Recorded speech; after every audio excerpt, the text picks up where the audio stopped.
हम आगे देखते हैं नेक्स्ट वीडियो से कंटिन्यू करते हुए that paper money has no intrinsic value. तो हम आगे देखते हैं fiat money it must fulfil two condition simultaneously. First, it must be in the form of physical currency coin, physical currency notes, virtual coin, digital coin, crypto coin which can measure value. आगे देखते हैं दूसरी condition, it must be issued by the order of kings, queen, government, central bank. Okay, तो दो diagram हम समझते हैं। Government issue all the coins up to 1000। Okay, coins की बात करें तो गवर्नमेंट इशू करते हैं, और प्रेजेंटली देखें तो ₹20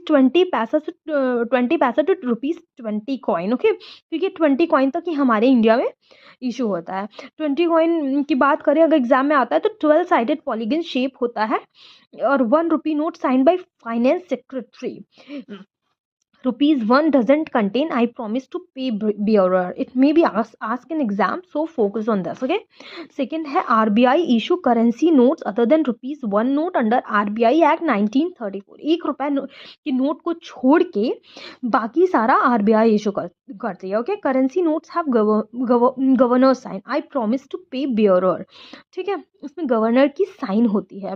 आगे देखते हैं, ये सब ऐसी है। अब हम लीगल टेंडर देखते हैं। क्या हमने फिएट मनी की दो कंडीशन देख ली, अब हम देखते हैं लीगल टेंडर।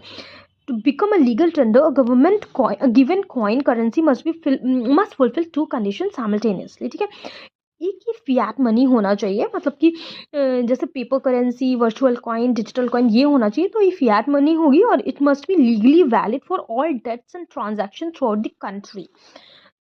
कोई भी डेट एंड ट्रांजैक्शन के लिए वो वैलिड होना चाहिए, तो ये हमारा लीगल टेंडर हो जाएगा। तो एक एग्जांपल, ये पूरा एग्जांपल के साथ अगर हम समझने की कोशिश करें तो कोई भी इंडियन रुपी कॉइन नोट ये है CBDC, तो यस ये फिजिकल करेंसी में है।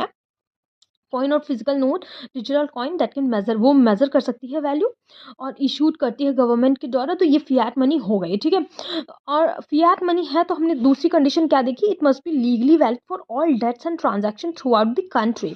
तो at present it is legally valid for transaction in India, तो जो इंडियन रुपीज़ है यस, तो ये फिएट मनी होगी। और देखें जैसे डिमोनेटाइज ₹500 एंड 1000, यहाँ तक ये फिएट मनी तो हो गई, बट आगे की it is not legally valid for transaction in India as per coinage act, RBI act. Okay, तो ये फिएट मनी अब नहीं रही। कोई भी अगर डॉलर्स, युआन, येन, यूरो ये भी नहीं है, ये भी फिएट मनी तक ही कंडीशंस फुलफिल करती है, उसके आगे नहीं है। तो G-SEC बिल, टर्शियरी बिल और shares bond, it is not all legal tender. Okay, आगे की बात करें तो हम यही बात किया गया है इसमें भी, जैसे मार्शल आइलैंड, वेनेजुएला, पेट्रोकॉइन ये भी नहीं है। Bitcoins is also not a bitcoin even it is not a fiat